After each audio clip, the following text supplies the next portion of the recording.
ادارے میں ہر چیز کے آداب ہے، انسان کا اخلاق ہے، یہاں تک کہ میں نے گھر کے اخلاق کو بتا دیا کیسا ہونا چاہیے۔ آئیے ذرا کچھ اور بھی اخلاق اگر سننا چاہیں گے تو آگے بڑھاؤں بات کو۔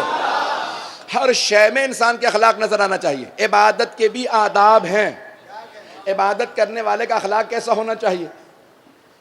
ہمارے ہاں بہت افسوس کے ساتھ، البتہ ٹی وی پہ وہ ہمارے شیعوں سے متعلق نہیں کہہ رہے تھے، کلی طور پہ پاکستان کی بات کر رہے تھے، پاکستانی بہت سے لوگ، البتہ لبرل میں ان کی بات کر رہا ہوں جو مذہبی نہیں ہیں ہمارے، وہ لوگ کبھی ہمارے جو بچے یا جو لوگ بہت زیادہ مذہبی ہو جاتے ہیں، مسجدوں میں زیادہ جانے لگتے ہیں، ان کا اخلاق ایسا ہو جاتا ہے کہ گھر میں سب ڈرنے لگتے ہیں کہ بھئی یہ جب سے گیا ہے چہرے پہ کبھی مسکراہٹ نہیں آئی ہے، بالکل مکروس شکل بنی رہتی ہے، اور ہر آدمی سے آنکھیں چڑھا کے بات کرتے ہیں۔ تمہیں نہیں پتا میں نمازی بن گیا ہوں؟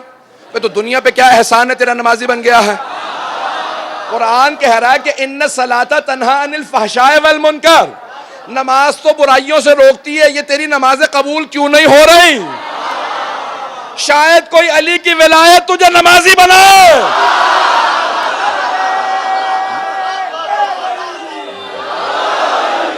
توجہ،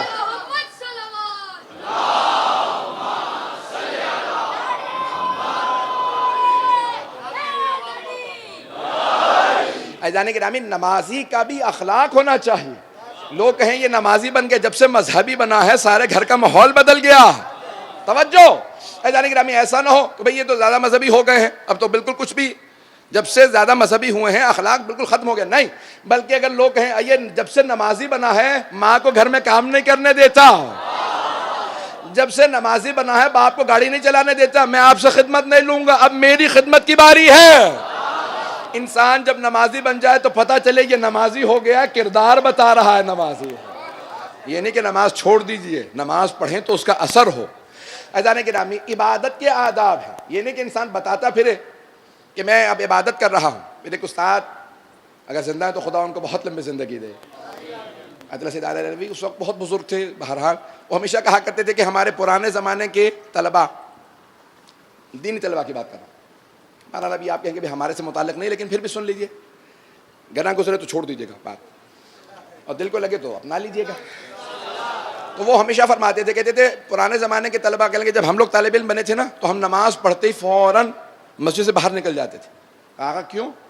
کہا کہ بھئی اتنی بے دلی سے نماز پڑھی ہے کہیں چھتی نہ گر جائے، کہ کوئی توجہ ہی نہیں تھی میری، یہ کیا میں نے نماز پڑھی ہے، اپنے سے توبہ کرتے تھے، اپنی ملامت کرتے تھے، میری نماز میں توجہ نہیں تھی۔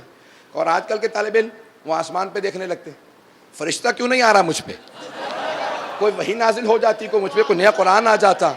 یہ عبادتیں کر رہے ہیں، کسی پہ احسان نہیں ہے، عبادت کے بھی کچھ اخلاقیات ہیں۔ جب روزہ رکھیں تو پتہ چلے یہ برائیوں سے روک رہا ہے، نماز پڑھیں تو پتہ چلے کہ یہ برائیوں سے روک رہی ہے۔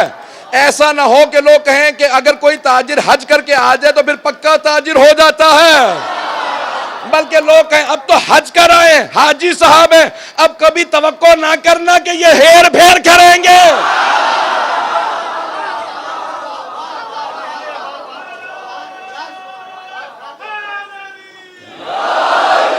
عزیزان گرامی، یہ تمام کے تمام عناوین عبادتوں کے اس لیے نہیں دیے گئے کہ انسان ان کا غلط استعمال کرے، انسان ان تمام عبادتوں کو سمجھے اس کی حکمت کیا ہے۔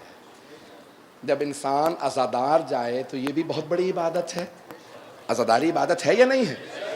عزاداری بہت بڑی عبادت ہے۔ اگر آپ کو اندازہ ہو جائے کہ آپ کے آنے سے پہلے عزادار کے آنے سے پہلے ملائکہ آ جاتے ہیں، اور آخری عزادار کے جانے تک ملائکہ احاطے میں لیے رکھتے ہیں اور استغفار کرتے رہتے ہیں، پروردگارہ یہ تیرے حسین کے عزادار آئے ہیں۔ عزاداری کے فرش کا بے انتہا ثواب ہے، بہت زیادہ۔ اب لوگ جب دیکھیں تو کہیں کہ ہاں آج کل محرم ہے، عزاداروں کا اخلاق بتا رہا ہے، یہ سب حسینی ہیں۔ عزیزان گرامی، کردار بتائیں ہم حسینی ہیں۔ توجہ ہے میرے ساتھ؟ عبادتیں اثر دکھاتی ہیں، یہ تمام کے تمام عبادات ان کے اخلاق ہیں، ان کے آداب ہیں۔ میں جانتا ہوں میں نے بہت سخت جملے کہے ہیں، لیکن میں نے پوری کوشش کی کہ آپ کی طبیعتوں کو گرا نہ گزرے، آپ کو برا محسوس نہ ہو۔ لیکن عزیزان گرامی، میرے بھائیوں، میرے بزرگوں، میرے بچوں، ان تمام عبادات کے ہمارے نفس پہ، ہماری روح پہ اثرات ہونے چاہیے۔ آئیے ذرا کچھ اخلاق و آداب ہیں کہ بچوں کو بھی آداب سکھائے جائیں۔ جب والدین آئیں تو چھوٹے چھوٹے بچوں کو انگلیاں پکڑ کے مجلس میں لے کے آئے، تاکہ اگر وہ دادا دادی نانا نانی دنیا سے چلے بھی جائیں تو بچہ بعد میں آئے تو یاد کرے مجلس میں لانا انہوں نے سکھایا تھا. میں مجلس میں آتا تھا عزیزان